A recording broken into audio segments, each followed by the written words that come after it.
साथियों नमस्कार। स्वागत है आप सभी का हमारे channel learn with Durgesh sir में। और जैसा कि आप सभी को पता है कि हम लोग वर्ब में फाइनाइट टॉपिक जो था फाइनाइट वर्ब का वो हम लोग पढ़ चुके हैं। और अब बारी है नॉन फाइनाइट वर्ब के बारे में। तो चलिए पढ़ते हैं नॉन फाइनाइट वर्ब को और क्या करते हैं उसको समझते हैं। डालेंगे बेटा नॉन फाइनाइट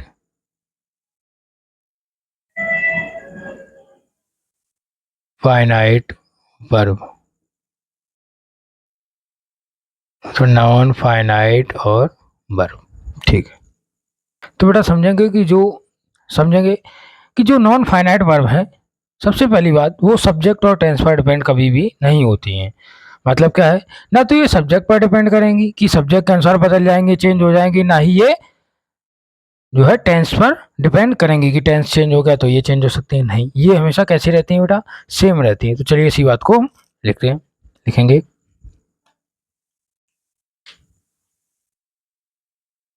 बेटा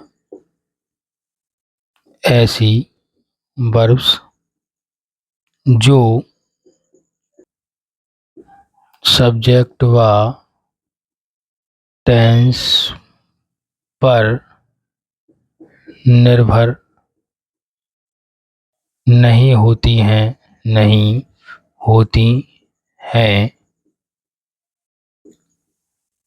नॉन फाइनाइट वर्ब कहलाती हैं। क्या कहलाती है बेटा, नॉन फाइनाइट वर्ब कहलाती हैं। ठीक है।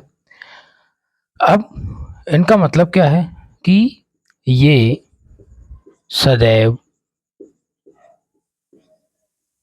सेम रहती हैं। सेम रहने का मतलब अपनी बेस फॉर्म अवस्था में ही रहेंगी, सदैव सेम और रहती हैं। इनकी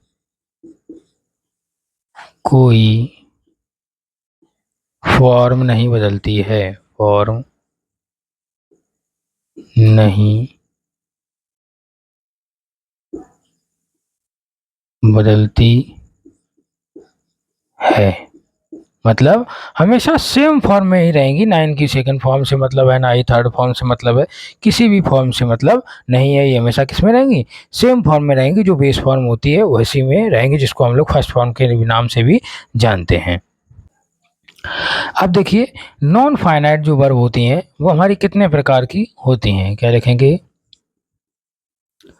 types of non finite verbs. क्या लिखेंगे बेटा, types of non finite verb. देखो इनमें कई टाइप होते हैं। जैसे सबसे पहला आ गया आपका जीरेंड। कौन सा आ गया, जीरेंड। दूसरा आ गया इन्फिनेटिव।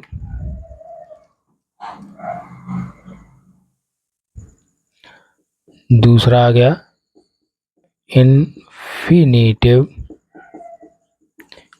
इन्फिनेटिव और थर्ड आ गया इसका पार्टिसिपल। कौन सा बेटा, पार्टिसिपल। ये तीन टाइप की हमारी वर्ब्स होती हैं। अब इनके कुछ एग्जांपल्स देखते हैं।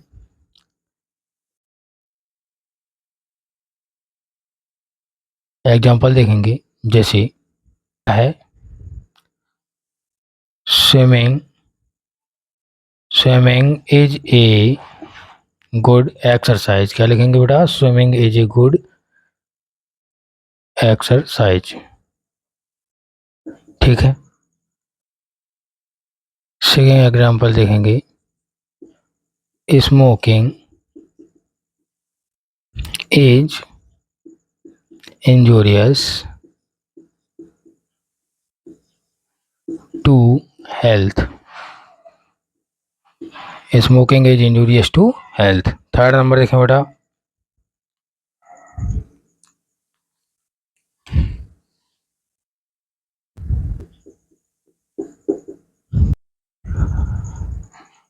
You like to play.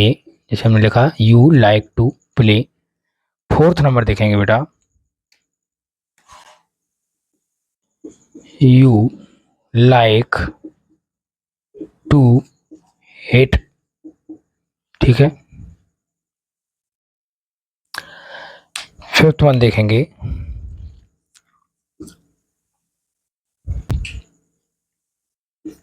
I want to eat pizza. अगला देखेंगे बेटा, फिफ्थ वन लिखेंगे, द बर्निंग कैंडल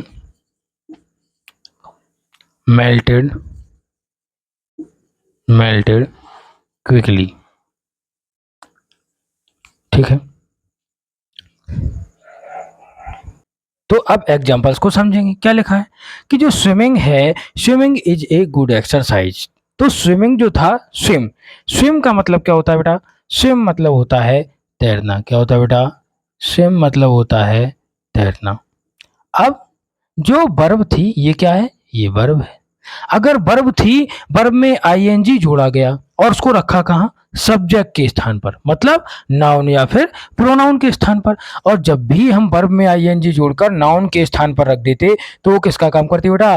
वो जीरन का काम करती है। किसका काम करेगी बेटा? जीरन का काम करेगी। बात समझ में आ रही होगी। इसी प्रकार जो स्मोकिंग लिखा, smoking is injurious to health. जो स्मोकिंग है, धूम्रपान है। अब देखो, स्मोक मतलब क्या होता है बेटा? स्मोक मतलब होता है धूम्रपान करना। क्या करना बेटा? स्मोक मतलब होता है धूम्रपान, धूम्रपान करना, ठीक है।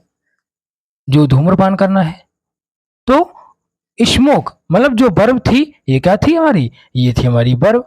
वर्ब में क्या जोड़ा? आईएनजी, और रखा कहाँ? सब्जेक्ट के स्थान पर। तो क्या रखेंगे बेटा? इसको क्या बोलेंगे? ये हमारा हो गया जीरन। क्या काम करेगा बेटा? ये जीरन का काम करेगा। किसका काम करेगा? जीरन का काम करेगा। अभी देखेंगे, लिखा यू लाइक टू प्ले। आप क्या करते हैं? तुम खेलना पसंद करते हो, ठीक है। अभी देखो, जो हमारा ये वाला सब्जेक्ट था, ये सब्जेक्ट, तो इसके साथ वर्ब कौन सी आई? ये क्या हो गई? ये हमारी वर्ब हो गई। लेकिन जब भी हमारा टू के साथ ये वर्ब जोड़ दी गई, तो जब टू के साथ वर्ब को जोड़ा जाता तो किसका काम करेगा बेटा? इन्फिनिटिव का काम करेगा। किसका काम करेगा? इन्फिनिटिव का काम करेगा, ठीक है। किसका काम करेगा? इन्फिनिटिव का काम करेगा। You like to hit. आप क्या चाहते हैं? आप मारना पसंद करते हैं। आप थोड़े बदतमीज किस्म के हैं। कोई भी जानवर निकला, उसको आपने मार दिया। तो क्या है, जो हिट है वो क्या कर रहा है? जो हिट है बेटा, ये लाइक टू हिट जो हुआ, वर्ब के साथ आपने टू लगाया, तो क्या बन गया? ये भी इन्फिनिटिव का काम करेगा, ठीक है। उसी प्रकार I want to eat pizza. I want, I के साथ वर्ब आया, उसके बाद टू के साथ जो वर्ब जोड़ा गया, तो ये जो टू के साथ वर्ब जोड़ा गया, ये किसका काम करेगा बेटा? इन्फिनिटिव का काम करेगा। बात समझ में आ रही होगी, ठीक है। आप देखिए, the burning candle melted quickly. देखो, यहां भी वर्ब थी, वर्ब यहां भी है, लेकिन तरीका क्या बदला कि वर्ब के पहले कभी भी आर्टिकल्स का प्रयोग नहीं होता है। इस बात का ध्यान रखना कि बस थोड़ा सा अंतर है। वहां पे वर्ब में आईएनजी थी, यहाँ भी वर्ब में आईएनजी है, लेकिन यहाँ क्या है? यहाँ आगे दा लग गया। जब दा लग गया तो ये किसका काम करेगा बेटा? ये पार्टिसिपल का काम करेगा। किसका काम करेगा बेटा? पार्टिसिपल का काम करेगा। ये बेटा पार्टिसिपल का काम करेगा। समझ में आ रहा होगा। तो एक बार जल्दी से समझेंगे क्या कि जब भी वर्ब में आईएनजी जोड़ा जाए और कहाँ रखा जाए? सब्जेक्ट के स्थान पर रखा जाए, तो वो जीरन का काम करेगा। फिर जब भी वर्ब के बाद किसी दूसरी वर्ब में टू उसके आगे ऐड कर दिया जाए, तो वो किसका काम करती है? इन्फिनिटिव का काम करती है। आगे क्या बोलेंगे? The burning candle. जब भी किसी भी वर्ब में आईएनजी जोड़ने के पहले उसमें द भी जोड़ दिया जाए, तो क्या हो जाएगा बेटा? ये पार्टिसिपल का काम करेगा। तो उम्मीद करते हैं कि आज की क्लास आपको बहुत अच्छे से समझ में आई होगी। अगर समझ में आई है तो लाइक करो, शेयर करो, सब्सक्राइब जरूर करो। मिलते हैं आपसे नेक्स्ट क्लास में, तब तक के लिए जय हिंद।